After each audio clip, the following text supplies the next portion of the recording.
Dear students, in this video we are going to discuss about electromagnetic induction.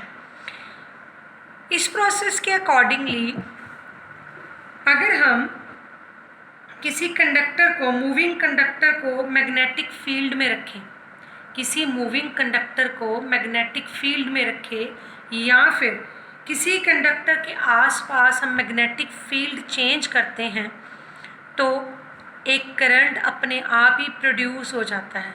उस current को कहते हैं induced current और उस प्रोसेस को कहते हैं इलेक्ट्रोमैग्नेटिक इंडक्शन। तो the definition is the process of producing induced current in a closed circuit or coil due to a change in magnetic field in the nearby circuit or a closed coil is known as electromagnetic induction. इसको सबसे पहले इस process को invent किया था Michael Faraday ने, जिसने इस फिनोमिना को इंट्रोड्यूस किया। उसने अपने 2 एक्सपेरिमेंट्स के अकॉर्डिंगली इस फिनोमिना को एक्सप्लेन किया। तो आपको भी इस फिनोमिना को अगर अच्छे से समझना है तो फैराडे के दोनों एक्सपेरिमेंट्स समझने पड़ेंगे। तो फर्स्ट एक्सपेरिमेंट फैराडे का हम करने जा रहे हैं। हम इसमें एक कॉइल लेते हैं, coil of wire A B, जिसके बहुत सारे टर्न्स हों, और उसको हम कनेक्ट करते हैं गैल्वेनोमीटर के साथ। अब गैल्वेनोमीटर का क्या काम होता है? It detects current. अगर किसी सर्किट में थोड़ा सा भी करंट फ्लो हो रहा होता है तो वो उसको डिटेक्ट कर लेता है। आपने एमीटर पढ़ा है, ammeter is used to measure the current, कितना करंट है। गैल्वेनोमीटर डिटेक्ट कर सकता है बहुत थोड़े से थोड़ा करंट भी अगर प्रोड्यूस हो जाता है सर्किट के अंदर तो गैल्वेनोमीटर इसको डिटेक्ट करता है। ठीक है, गैल्वेनोमीटर की सुई अगर 0 पर है मतलब कोई करंट नहीं है सर्किट में। अगर इसकी सुई अपनी जगह से हिलती है, मूव करती है, डिफ्लेक्शन शो करती है तो मतलब सर्किट में करंट है। तो हमने कॉइल को गैल्वेनोमीटर के साथ जोड़ा है। अब एक स्ट्रॉन्ग बार मैग्नेट ली और उसका हमने नॉर्थ पोल पकड़कर कॉइल के एंड बी की तरफ मूव करवाना शुरू कर दिया। ठीक है, ये देखो जैसे हमने यहाँ पर डायग्राम में देखिए, ये हमने कॉइल ली है, ये वाली कॉइल है, ये ए बी, ए और बी है, इसमें ये सारे कॉइल्स हैं इसके। ठीक है, ए एंड ए है, ये एंड बी है, ये कॉइल है, इसको गैल्वेनोमीटर से कनेक्ट किया है। अब ये मैग्नेट है, मैग्नेट का नॉर्थ पोल हम इधर मूव करवा रहे हैं टूवर्ड्स बी, बी एंड की तरफ लेकर आ रहे हैं।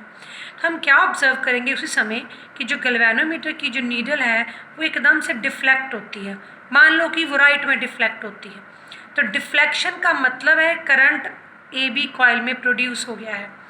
डिफ्लेक्शन का मतलब है ए बी कॉइल में करंट प्रोड्यूस हो गया है and that is current is induced current. और वो क्यों बना? क्योंकि मैग्नेट मूव कर रही है टुवर्ड्स कॉइल। तो जैसे जैसे मैग्नेट इधर आ रही है इस कॉइल के अंदर मैग्नेटिक फील्ड इंक्रीज होता जा रहा है, क्योंकि जैसे जैसे मैग्नेट नज़दीक आएगी, क्योंकि मैग्नेट के आसपास होता है मैग्नेटिक फील्ड, तो ये मैग्नेटिक फील्ड टुवर्ड्स कॉइल जा रहा है। तो कॉइल के अंदर क्या हो रहा है? लगातार मैग्नेटिक फील्ड इंक्रीज मतलब कि चेंज हो रहा है। तो चेंजिंग मैग्नेटिक फील्ड की वजह से कॉइल के दोनों एंड्स के बीच में पोटेंशियल डिफरेंस डेवलप होता है और उस पोटेंशियल डिफरेंस की वजह से करंट इंड्यूस हो जाता है। अब अगर इसके ऑपोजिट करते हैं, अब हम इस नॉर्थ पोल को दूर ले जाना शुरू करते हैं, पीछे को विदड्रॉ करते हैं अवे फ्रॉम द कॉइल, यानी कि फिर मूवमेंट कर रहे हैं, तो हम क्या ऑब्जर्व करेंगे? अब गैल्वेनोमीटर की जो सुई है वो लेफ़्ट की तरफ मूव कर जाएगी, इधर, मतलब करंट फिर बना लेकिन उस करंट की डायरेक्शन उलट हो जाएगी। ठीक है, अगर हम इस मैग्नेट को इसके पास बिल्कुल स्टिल कर दें या कॉइल के अंदर भी रख दें तो गैल्वेनोमीटर की सुई 0 पर रहेगी, मतलब कोई करंट इंड्यूस नहीं होगा। करंट कब इंड्यूस होगा? जब मैग्नेट मूव कर रही है, चाहे वो टुवर्ड्स आ रही है चाहे वो अवे आ रही है। जब वो टुवर्ड्स कॉइल आ रही है मैग्नेटिक फील्ड लगातार इस कॉइल में इंक्रीज हो रहा है, जब वो अवे फ्रॉम द कॉइल जा रही है मैग्नेटिक फील्ड लगातार इस कॉइल में से डिक्रीज हो ही जा रहा है, यानी कि दोनों केसेस में मैग्नेटिक फील्ड चेंज हो रहा है। तो इस मैग्नेटिक फील्ड चेंज को हम कहते हैं magnetic flux. This change in magnetic field is called magnetic flux. उसकी वजह से इस कॉइल के दोनों एंड्स में पोटेंशियल डिफरेंस क्रिएट हो जाता है, और आपको पता है पोटेंशियल डिफरेंस जब आ गया तो करंट अपने आप प्रोड्यूस हो जाता है। अब हम क्या करते हैं, दूसरा तरीका भी अपनाते हैं। अब हम मैग्नेट को स्टेशनरी रख लेते हैं, एक पॉइंट पर, एक जगह पर स्टिल करके रख देते हैं नियर द कॉइल। अब क्या करते हैं, नॉर्थ पोल को फिर वैसे ही रख रहे हैं बी के पास ही, लेकिन अब हम मैग्नेट नहीं मूव करवा रहे, अब हम इस कॉइल को मूव करवाना शुरू कर देते हैं। ठीक है, पहले हम कॉइल को टुवर्ड्स मैग्नेट लेके जाते हैं, हम फिर देखेंगे राइट की तरफ गैल्वेनोमीटर की सुई मूव करेगी, फिर हम उस कॉइल को अवे फ्रॉम द मैग्नेट लेके जाते हैं, हम फिर देखेंगे कि मैग्नेट की सुई मूव करेगी, लेकिन अब फिर से लेफ्ट डायरेक्शन में। लेकिन अगर हम कॉइल को और मैग्नेट को दोनों को स्टिल कर देते हैं, मूवमेंट नहीं करवाते हैं, देन जो सुई है वो क्या हो जाएगी गैल्वेनोमीटर की, वो 0 पे आ जाएगी।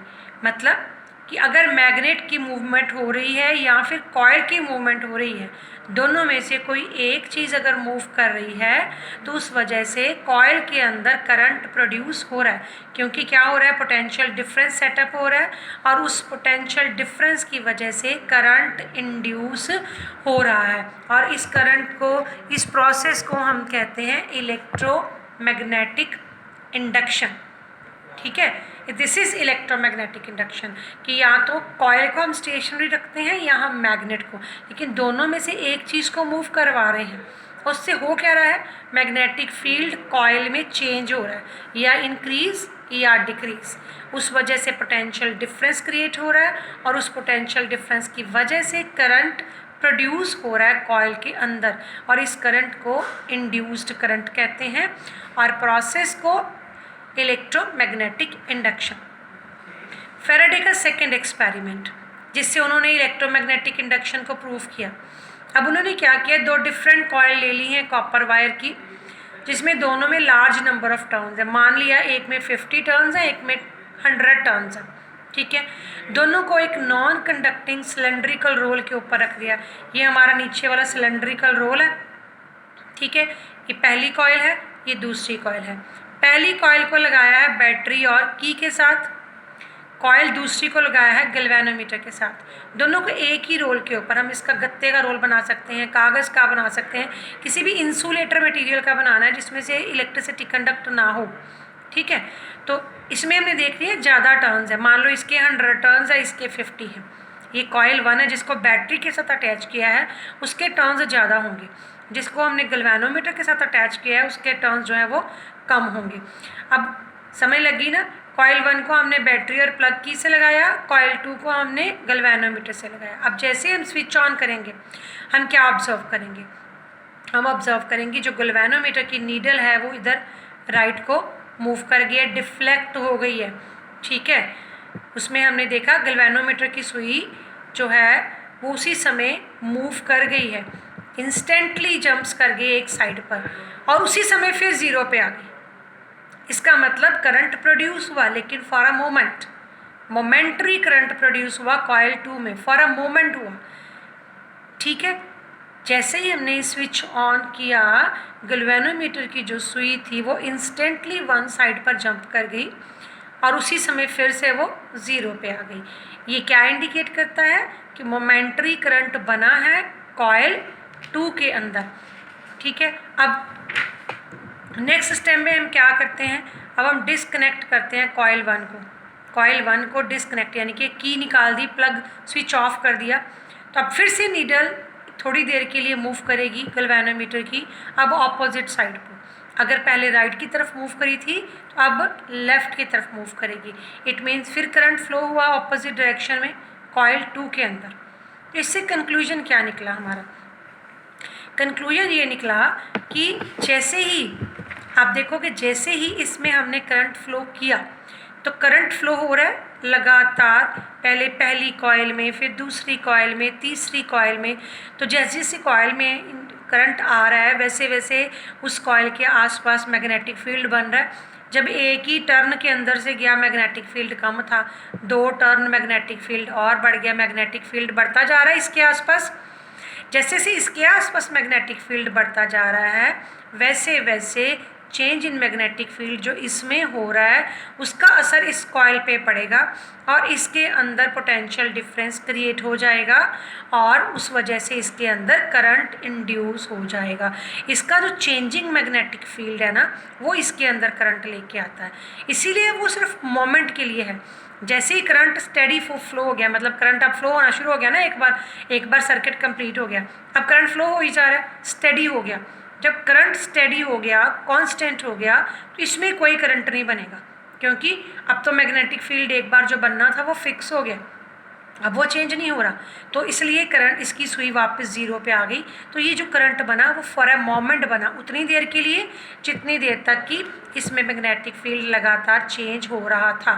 इसी तरह से जब हम प्लग ऑफ करते हैं तो लगातार करंट बंद होना शुरू हो गया, मैग्नेटिक फील्ड डिक्रीज़ होना शुरू हो गया, यानी कि फिर चेंज इन मैग्नेटिक फील्ड, तो उस वजह से फिर इसमें करंट बना लेकिन ऑपोजिट डायरेक्शन में बना। मीनिंग ये है कि चेंज इन, अगर हमारे मैग्नेटिक फील्ड में चेंज हो रहा है कॉइल के पास, तो उस चेंजिंग मैग्नेटिक फील्ड की वजह से करंट इंड्यूस हो रहा है सेकेंड कॉइल के अंदर। और चेंज क्या हो रहा है, जब हम स्टार्ट कर रहे हैं करंट या जब हम स्टॉप कर रहे हैं करंट, उस दोनों दौरान मैग्नेटिक फील्ड चेंज हो रहा है, पोटेंशियल डिफरेंस कॉइल 2 में इंड्यूस हो जाता है और उसकी वजह से करंट बन जाता है।